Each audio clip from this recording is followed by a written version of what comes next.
Hello everyone, welcome back to my channel. This is Pramila Yadav. CDP master series में आपका फिर से स्वागत है। लास्ट क्लास में हमने विजुअल इम्पेयरमेंट, दृष्टि बाधिता के बारे में बात की थी।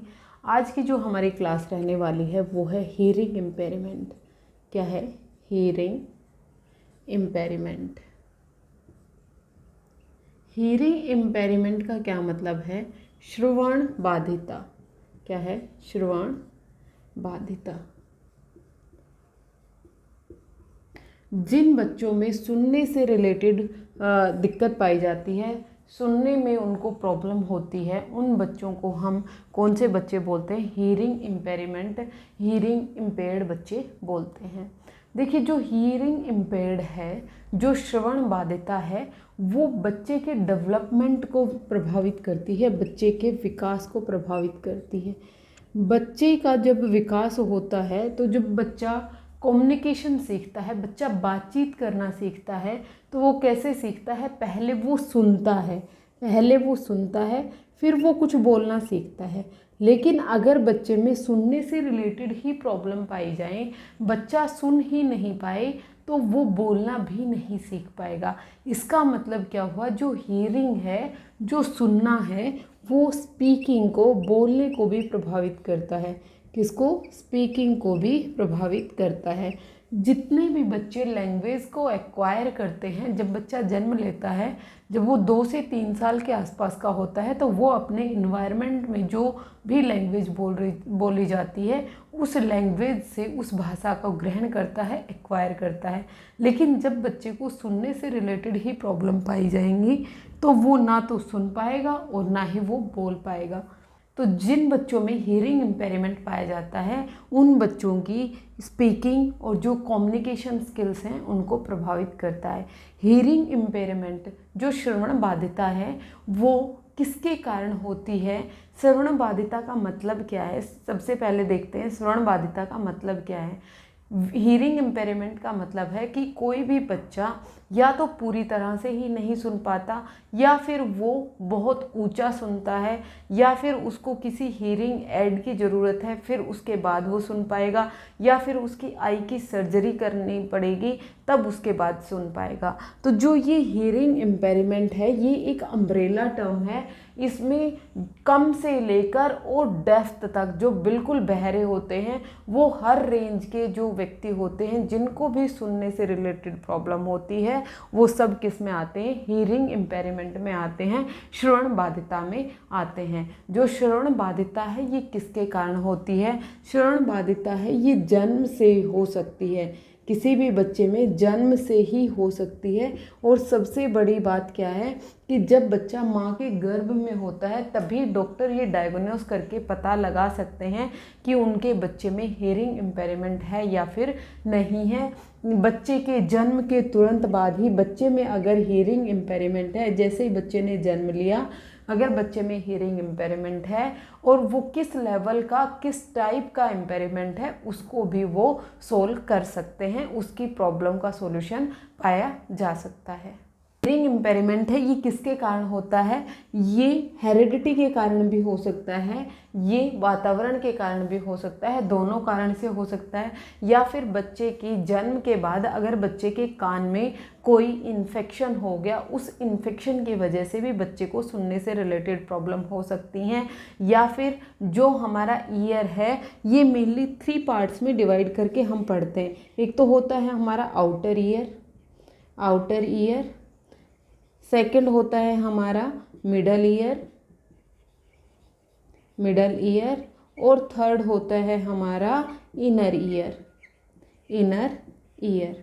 ये जो तीनों पार्ट्स हैं ईयर के, अगर किसी भी एक पार्ट में प्रॉब्लम होगी, तो उस बच्चे में हियरिंग इम्पेयरमेंट हो सकता है। जो आउटर ईयर में अगर कोई इन्फेक्शन होगा, तो उनको दवाइयों से क्योर किया जा सकता है। अगर मिडल ईयर है, वही जो साउंड वेव्स हमारे ईयर में एंटर कर रही हैं, वही जो 3 बोन्स यहाँ पर इम्पोर्टेंट होती है। मिडल ईयर में सुनने के लिए 3 बोन्स रिस्पॉन्सिबल होती हैं। अगर उन बोन्स में कुछ डैमेज हो जाए उसके कारण भी बच्चे में हियरिंग इम्पेयरमेंट हो सकता है। या फिर जो हमारा इनर ईयर है वहाँ पर जो छोटे छोटे रोए पाए जाते हैं उनको हम हेयर्स बोलते हैं, हेयर्स पाए जाते हैं, अगर उनका डैमेज हो गया तो उसके कारण परमानेंट हियरिंग लॉस हो सकता है। क्योंकि जो स्मॉल आउटग्रोथ जो हेयर्स निकले हुए हैं हमारे ईयर में वो दोबारा नहीं उगते हैं, वो जन्म के टाइम एक ही बार से होते हैं। अगर उनमें कुछ डैमेज हो गया तो उनको दोबारा से रिपेयर नहीं किया जा सकता। तो हियरिंग लॉस है वो परमानेंट भी हो सकता है, हियरिंग लॉस है वो टेम्परेरी भी हो सकता है। कई बार हम बहुत ज़्यादा लाउडनेस में जाते हैं जहाँ पर बहुत ज़्यादा शोर शराबा हो रहा है, जब हम वहाँ पे जाते हैं तो कुछ देर के लिए हमारे कान हैं वो सुन पड़ जाते हैं, लेकिन जब हम उस भीड़ से, उस लाउडनेस से बाहर निकल कर आते हैं और थोड़ी देर अपने कानों को रिलैक्स करते हैं तो उसके बाद हमारे कान ठीक हो जाते हैं। वो टेम्परेरी हियरिंग लॉस हुआ। तो हियरिंग लॉस है वो दोनों तरह का हो सकता है, परमानेंट भी हो सकता है और टेम्परेरी भी हो सकता है। एक लेवल पर हियरिंग इम्पेयरमेंट का हम क्योर भी कर सकते हैं और एक लेवल पर हियरिंग इम्पेयरमेंट का क्योर नहीं भी हो सकता है। हियरिंग इम्पेयरमेंट का बच्चे के जन्म के बाद ही हम पता लगा सकते हैं कि बच्चे में हियरिंग इम्पेयरमेंट है या फिर नहीं है। ऐसा नहीं है कि हियरिंग इम्पेयरमेंट सिर्फ जन्म पर ही हो सकती है, बाद में नहीं हो सकती। हियरिंग इम्पेयरमेंट है वो बाद में भी हो सकती है। जन्म के बाद मान लीजिए किसी के कान में कोई इन्फेक्शन हो गया, कोई डिजीज़ हो गई, उसके कारण भी बच्चे में हियरिंग इम्पेयरमेंट हो सकता है। या फिर हो सकता है कि बच्चे का जब जन्म हो रहा है तो उस टाइम कोई कॉम्प्लिकेशंस आई, उसके कारण भी बच्चे में डेफनेस हो सकती है। या फिर जब बच्चा माँ के गर्भ में है तब माँ किसी बहुत ज़्यादा ऐसी लाउडनेस में चली गई, उसके कारण भी बच्चे में डेफनेस हो सकती है। तो जो डेफनेस है वो उम्र के बढ़ने के कारण भी होती है। जैसे जैसे उम्र बढ़ती रहती है तो जो इनर ईयर में जो हेयर की आउटग्रोथ की मैं बात कर रही थी वो स्वतः ही डैमेज होने लगते हैं, तो उनको नहीं सुनाई देता है। अगर एक लेवल पर हमने ये आइडेंटिफाई कर लिया कि इनको हियरिंग इम्पेयरमेंट हो रहा है तो हम उनको हियरिंग एड्स दे सकते हैं। उसके कारण उनकी जो हियरिंग है, जो लॉस हो चुका उसको तो हम रिकवर नहीं कर सकते, लेकिन आगे लॉस होने से बचाया जा सकता है। ये हियरिंग लॉस का एक बेसिक सा आइडिया था। तो जो हियरिंग लॉस है उसका बेसिक आइडिया हमें समझ में आ गया। हम मेनली बात कर रहे हैं चिल्ड्रंस की, क्योंकि हमारा मेन फोकस कौन होते हैं, हमारे हियरिंग इम्पेयर्ड चिल्ड्रन होते हैं।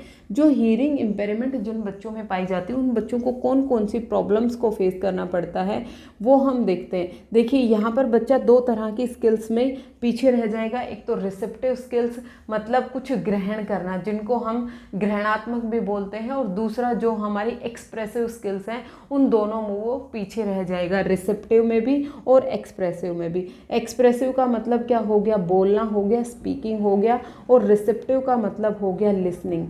लिसनिंग का मतलब क्या हो गया, सुनना। इन दोनों में ही वो क्या रह जाएगा, वंचित रह जाएगा। ना तो वो ढंग से सुन पाएगा, और जब वो सुन नहीं पाएगा तो उसका प्रोनाउंसिएशन भी नहीं कर पाएगा, उसका उच्चारण भी नहीं कर पाएगा। उसके कारण बच्चे में रिसेप्टिव और जो एक्सप्रेसिव स्किल्स हैं उन दोनों में ही दिक्कत आती है। बच्चे की कम्युनिकेशन स्किल्स हैं, जो बच्चे की संचार करने की जो स्किल्स है, एक दूसरे से बात करने की स्किल्स हैं, वो भी कमज़ोर हो जाएंगी, क्योंकि सामने वाला क्या बोल रहा है ये बच्चा सुन ही नहीं पाएगा, तो उससे अपनी बात क्या रख पाएगा। तो यहाँ पर जो कम्युनिकेशन स्किल्स हैं वो प्रभावित होती हैं, जो बच्चे का कम्युनिकेशन है वो प्रभावित होता है। हियरिंग इम्पेयरमेंट में वाले जो बच्चे होते हैं उनको नॉइज से बहुत ज़्यादा दिक्कत होती है, उनको शोर शराबे से बहुत ज़्यादा दिक्कत होती है, क्योंकि एक तो उनका कान खुद से ही नहीं सुन पा रहा है, और अगर चारों तरफ बहुत ज़्यादा डिस्टर्बेंस होगी, बहुत ज़्यादा नॉइस होगा, तो वो बच्चे के सामने और भी ज़्यादा प्रॉब्लम को क्रिएट करेगा। ये हम देख चुके हैं कि जो हियरिंग इम्पेयरमेंट है ये न्यूबॉर्न बेबी में भी हम आइडेंटिफाई कर सकते हैं। न्यूबॉर्न बेबी अगर 1 दिन का है तो भी हम ये पता लगा सकते हैं कि उस बच्चे में हियरिंग इम्पेयरमेंट है या फिर नहीं है। फिर उसके अलावा जो हियरिंग लॉस है वो 2 टाइप का हो सकता है, परमानेंट भी हो सकता है, स्थायी भी हो सकता है और अस्थायी भी हो सकता है। परमानेंट अगर हियरिंग लॉस हो गया तो उसका क्योर नहीं किया जा सकता, लेकिन अगर अस्थायी टेम्परेरी अगर हियरिंग लॉस हुआ है तो उसका हम क्योर कर सकते हैं। फिर उसके बाद कहते हैं कि जो हियरिंग इम्पेयरमेंट है वो एक कोई डिजीज़ नहीं है, वो एक कोई बीमारी नहीं है जिसको ठीक किया जा सके। हियरिंग लॉस अगर परमानेंट हो गया तो उसको हम ठीक भी नहीं कर सकते हैं। अब हम बात करते हैं RPWD एक्ट की। RPWD एक्ट है, ये स्टार्टिंग में कब आया था? 1995 में आया था, और फिर इसमें अमेंडमेंट हुआ, और अमेंडमेंट कब आया? 2016 में आया। जब ये 2016 में अमेंडमेंट आया तो इन्होंने हियरिंग इम्पेयरमेंट में 2 डेफिनेशंस दी। 2 डेफिनेशन किस किस की दी? पहले तो इन्होंने डेफ पर्सन की बात करी। डेफ का मतलब क्या हो गया? बहरा, बिल्कुल बहरा जो होता है, ये कहते हैं बहरा। ये बहरे की डेफिनेशन इन्होंने कहा, जो मनुष्य 70 dB तक का हियरिंग लॉस अगर उसके दोनों कानों में हो चुका है, बोथ ईयर्स में अगर 70 dB का हियरिंग लॉस हो चुका है, तो उस पर्सन में डेफनेस होगी। डेफनेस की डेफिनेशन कई बार पूछ ली जाती है। अकॉर्डिंग टू RPWD एक्ट 2016, जो डेफ है उसकी डेफिनेशन क्या होगी? डेफ उन पर्सन को माना गया जिनके दोनों ईयर में जो हियरिंग लॉस है वो कितना हो चुका है? 70 dB तक हो चुका है। वो बच्चे किस में आएंगे? डेफ में आएंगे। फिर उसके बाद बात की गई हार्ड ऑफ हियरिंग, जिनको कम सुनाई देता है। सेकंड किसकी बात की गई? Hard of hearing. Hard of hearing, hard of hearing कहा गया जिन बच्चों का हियरिंग लॉस है वो 60 to 70 dB तक हो चुका है, तो इन बच्चों में क्या बोला जाएगा? हार्ड टू हियरिंग बोला जाएगा। ये दोनों जो डीबी में यूनिट्स हैं ये आपको ध्यान रखना है।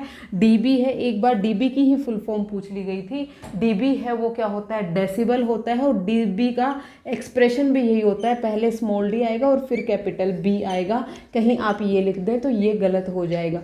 तो जो डीबी का एक्सप्रेशन है, डेसिबल का एक्सप्रेशन स्मॉल डी और कैपिटल बी होता है। जो मनुष्य डेफ की कैटेगरी में आएगा, जो बिल्कुल बहरा होगा, मतलब वो कुछ भी नहीं सुन पा रहा है, तो जो उसका हियरिंग लॉस कहाँ तक हो चुका है? 70 dB तक हो चुका है। और हार्ड ऑफ हियरिंग वाला जो मनुष्य होता है उसका हियरिंग लॉस कहाँ तक हो चुका है? 60 to 70 dB हो चुका है। RPWD एक्ट 2016 में जब अमेंडमेंट हुआ था, जब दोबारा से इसे रिवाइज किया गया था, तो इसमें पहले जो 1995 में था इसमें 7 डिसेबिलिटीज़ थी, लेकिन 2016 में 21 डिसेबिलिटीज़ को शामिल किया गया है। 21 टाइप के डिसेबिलिटीज़ होंगी, उन मनुष्यों को हम क्या बोलेंगे? डिसेबल्ड बोलेंगे। तो जो 2016 में आपसे पूछा जा सकता है कि 2016 में कितनी डिसेबिलिटीज़ बताई हैं, तो 21 बताई हैं, और 1995 में कितनी थी? 7 थी।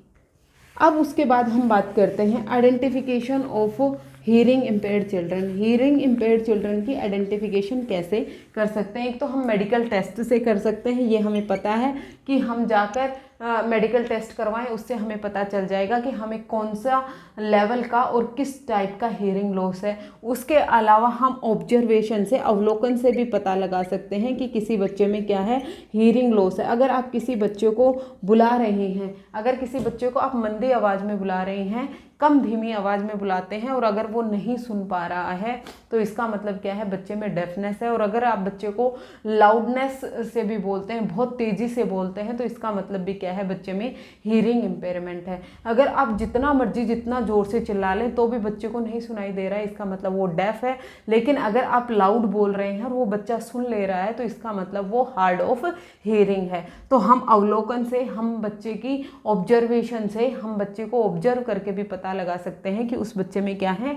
हियरिंग इम्पेयरमेंट है। उस बच्चे की जो कम्युनिकेशन स्किल्स हैं, उसमें कम्युनिकेशन में बैरियर पाए जाएंगे। बच्चा संचार नहीं कर पाएगा, अपनी बात दूसरों तक नहीं पहुंचा पाएगा।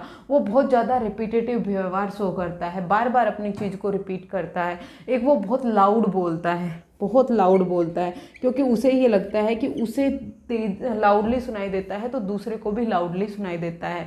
तो जिन बच्चों को, जिन लोगों को बहुत कम सुनाई देता है, वो बहुत ऊंची आवाज़ में बात करते हैं, तो उससे भी हम पता लगा सकते हैं कि इस बच्चे में क्या है? हियरिंग इम्पेयरमेंट है। ये बच्चे हैं, ये बहुत धीरे से बात करते हैं, या तो बहुत तेज़ी से बात करेंगे या फिर ये बहुत धीरे से बात करेंगे। ये बच्चे क्लास में पार्टिसिपेशन ना के बराबर करते हैं। क्लास में जितनी भी डिस्कशन हो रहा है, क्लास में जितनी भी बातचीत हो रही है, उसमें ये पार्टिसिपेट नहीं करते हैं, क्योंकि इनको सुनने से रिलेटेड प्रॉब्लम होती है। जब ये सुन ही नहीं पाएंगे तो ये उस चीज़ का जवाब कैसे देंगे? तो ये क्लासरूम में जो डिस्कशन होता है उसमें भी बहुत कम पार्टिसिपेट करते हैं, बहुत कम अपना योगदान देते हैं। तो इस तरह से हम हीयरिंग इम्पेयर्ड जो बच्चे होते हैं, जो श्रवण बाधित बच्चे होते हैं, उनकी पहचान कर सकते हैं। अब हम जो सबसे इम्पोर्टेंट हमारा टॉपिक आता है वो है टीचिंग, कि इन बच्चों को हम शिक्षा कैसे दें, एजुकेशनल इम्प्लीकेशंस कैसे किए जाएं, इन बच्चों को किस तरह से हम शिक्षा दें ताकि इन बच्चों को ज़्यादा से ज़्यादा फ़ायदा हो सके। सबसे पहले हम समावेशी शिक्षा की बात करते हैं। समावेशी शिक्षा का मतलब क्या है? इंक्लूसिव एजुकेशन, की हर तरह के बच्चे को एक ही क्लासरूम में बिठाकर आप पढ़ाई करवाएं। अगर बच्चे को हार्ड ऑफ हियरिंग है तो आप बच्चे को इंक्लूसिव एजुकेशन दे सकते हैं, एक ही क्लासरूम में आप उसे एजुकेशन दे सकते हैं। उसके लिए हम कर सकते हैं कि बच्चे का जो सीटिंग अरेंजमेंट है, बच्चे की जो बैठने की व्यवस्था है, उसको हम आगे कर दें, क्योंकि जैसे हमारी जो लाउडनेस है, जो इंटेंसिटी है हमारी साउंड की, जैसे जैसे डिस्टेंस बढ़ती है तो लाउडनेस है वो कम होती जाती है, इंटेंसिटी है वो कम होती जाती है। जैसे हम बच्चे को अपने पास बैठाएंगे तो वो लाउडली सुन पाएगा, तो ये बच्चे के लिए ईजी हो जाएगा। दूसरा, जो रूम का इंफ्रास्ट्रक्चर है वो इस तरह से किया जाए कि जो क्लासरूम है वहाँ पर लाइटनिंग बहुत ज़्यादा हो, वहाँ पर लाइट का अरेंजमेंट अच्छा खासा हो। वहाँ पर लाइट का अरेंजमेंट अच्छा खासा होने से क्या फ़ायदा होगा, जब टीचर के माउथ पर लाइट पड़ेगी तो बच्चा क्या कर पाएगा? लिप रीडिंग कर पाएगा। क्या कर पाएगा? लिप रीडिंग कर पाएगा। कल की क्लास में ये एक छोटी सी गलती हो गई थी, मैंने ये बोला था जो विजुअल इम्पेयर्ड बच्चे होते हैं वो लिप रीडिंग कर पाते हैं, लेकिन जिन बच्चों को दिखाई नहीं देता है वो लिप रीडिंग नहीं कर पाएंगे, तो वो आप करेक्ट कर लीजिएगा। जो लिप रीडिंग है, जो होठ की जो बोल रहे हैं, जब होठों की जिस तरह की बनावट बन रही है, बच्चा उसकी रीडिंग करके ही सीख लेता है, वो उसका मतलब समझ लेता है। तो जो लिप रीडिंग है वो किसके लिए यूजफुल होती है? जो हमारे हीयरिंग इम्पेयर्ड बच्चे होते हैं इनके लिए यूजफुल होती है। फिर इसके अलावा हम क्या कर सकते हैं? बच्चे को सुनाई नहीं दे रहा है तो हम बच्चे के लिए विजुअल एड्स का यूज कर सकते हैं। किसका यूज कर सकते हैं?